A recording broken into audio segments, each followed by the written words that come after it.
Hey everybody, how you doing? I'm Dr. Watkins from Your Black World and the Black Business School.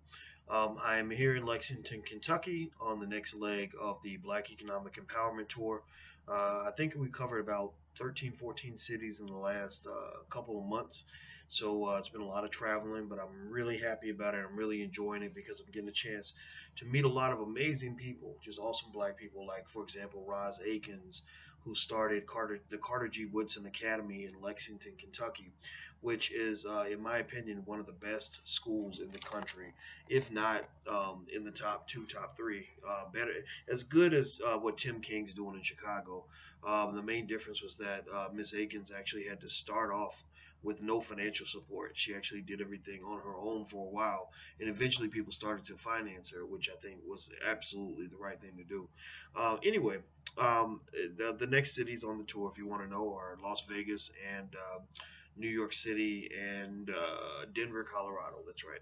So anyway, here's what I wanted to talk to you about real quick. I was watching last night. I was watching. I finally got a chance to catch on my important Netflix watching, and I was watching this movie by Will Smith called The Pursuit of Happiness. Happiness spelled with a Y, and it's a great movie, well done, very inspirational. It's about Chris Gardner, who's a stockbroker who went through some struggles in the early '80s, where he was trying to find a job, trying to feed his family, went through some homelessness, stuff like that. And it's a good story and a good tale, but something about the story really bothered me. Something about it just really made me uncomfortable. And I thought about it, and I searched my soul, and I realized what it was. What it was that the whole time I said, okay, so if you simplify this movie, what you really see is that the gist of this whole story is that this black man can't get enough money, right? As a result of not having enough money, his whole life is falling apart. You know, his wife is disrespecting him. She eventually leaves. He and his son become homeless. He's ending up in a lot of situations that rob him of his dignity, like having to, jump out of a cab and run away so he wouldn't have to pay the fare. He ended up having almost get into going coming to blows with his best friend over $14. Just and really getting into crazy situations. I mean, a lot of us see these silly situations that occur in our own community where somebody gets shot over $20 or whatever because they don't because money is just not where it needs to be. And so, what this really made me think about is the importance of us understanding economic systems as a key to our survival and our wholeness and our well-being. You cannot ignore money when you're talking about how to be strong in this country. You cannot ignore the ability to obtain self-sustained economic empowerment as a key to your not only your liberation but simply your sanity. And here's the thing that really got to me, that drove me crazy about this movie, was when Chris started to identify his pursuit of happiness and what that meant. It all went back to white people. White people. I mean, he mentions a part in the movie where he says, "I saw how happy all the stockbrokers were and everything else, and the vast majority of them were white." And he said, "I that's when I realized I wanted to do what they did. I wanted to be around this." Right? He didn't say those exact words, but basically that's what he began to do. He began to do things that I thought were degrading. Having to pretty much hound and beg a white man to pay attention to him, getting in a taxi cab and letting the white man kind of disrespect him, begging another white guy, or not begging, but sort of having to accept this charity from a white man who was nice enough to take him and his son to a football game and expose him to the good life that he eventually wanted. So he gets into the stockbroker program where he's the only black person. And the story, I assume, I haven't watched the entire movie yet. I watched about 3/4 of it, but I assume the way it's going to end is the way it ended in real life, with Gardner achieving the success that he dreamed about and getting what he deserved. And I'm very happy for him for this. But here are a couple of thoughts on it, and I hope you'll bear with me on this and not assume for 1 second that I'm disrespecting Chris Gardner or Will Smith. But a couple of things that come to mind are number one, Chris Gardner was a genius. He was a brilliant man, very, very smart. And even he struggled like crazy to get that opportunity. If a black man who's a genius struggles that much, then what does that say for everybody else? What does that say for the guy who's not a genius? The guy who can't solve a Rubik's cube in 3 minutes, the guy who can't do math equations in his head, right? He's gonna really struggle, and so there's a penalty. There's a severe penalty and punishment for black men for being average, for being mediocre.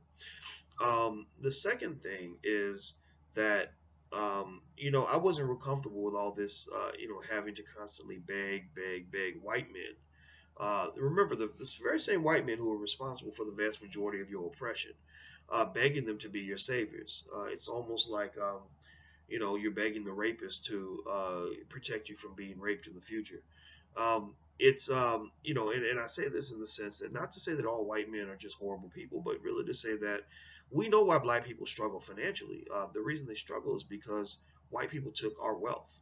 And what's interesting is that if I'm trying to be Chris Gardner and I'm trying to get into these white institutions as my key to survival and my savior, then I can't say that. I can't bring that up. In fact, I gave a speech the other day with there were a group of bankers there, and some of them were white, and I started talking about the history of black economic oppression, and I said, look, here's what happened. Here's the reparations conversation. There is no debate on whether or not reparations are deserved. There's only a debate on whether or not people are going to be willing to pay them.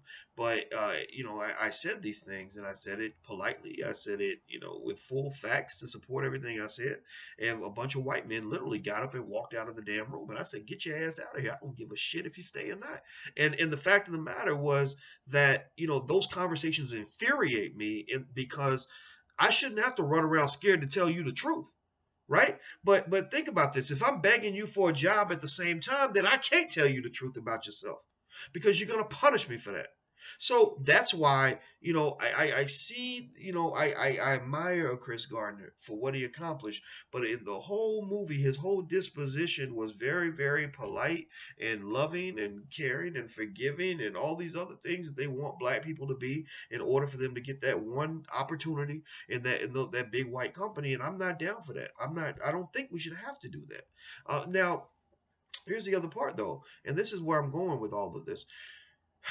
So when Gardner did finally succeed, when he finally got that opportunity, that big golden, he got the dream, right? He finally found his happiness because the white people let him in. Remember, that was directly correlated with his happiness. White people letting him in was directly correlated with his ability to be happy, to be sane, to provide for his child, to provide for his woman, to be a man, to feel dignified in this world. Every inch of his dignity was tied to white male validation. You don't believe me? Go watch the movie and prove me wrong.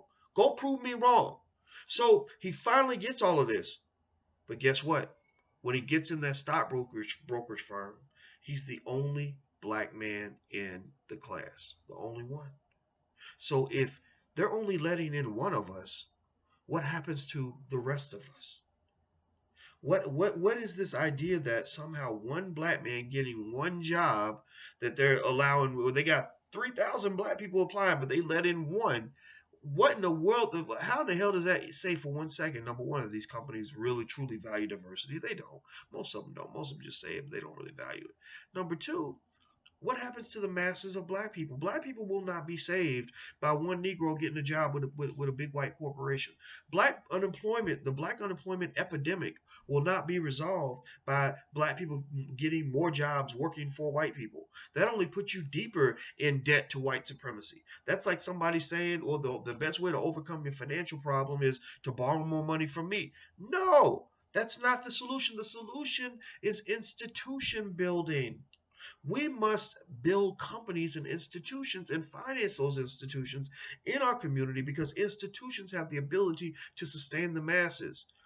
One strong black company can employ more black people than Fortune 500 companies that are 100 times their size, because those big Fortune 500 companies don't focus on hiring black people. They hire everybody else, and then they'll throw in one black person to try to pretend like they have a commitment to diversity. They'll throw in one grain of pepper in a pound of salt and say, see, look how diverse we are. Look at how much we're doing for you people, right? And because our self-esteem is so low, we say, oh, thank you, boss. That's just wonderful. I hope that I get to be the next person to get that job. That ain't how you get your dignity. So what hit me with this film, and I feel that you have to excuse me, my nose being stopped. I got allergies.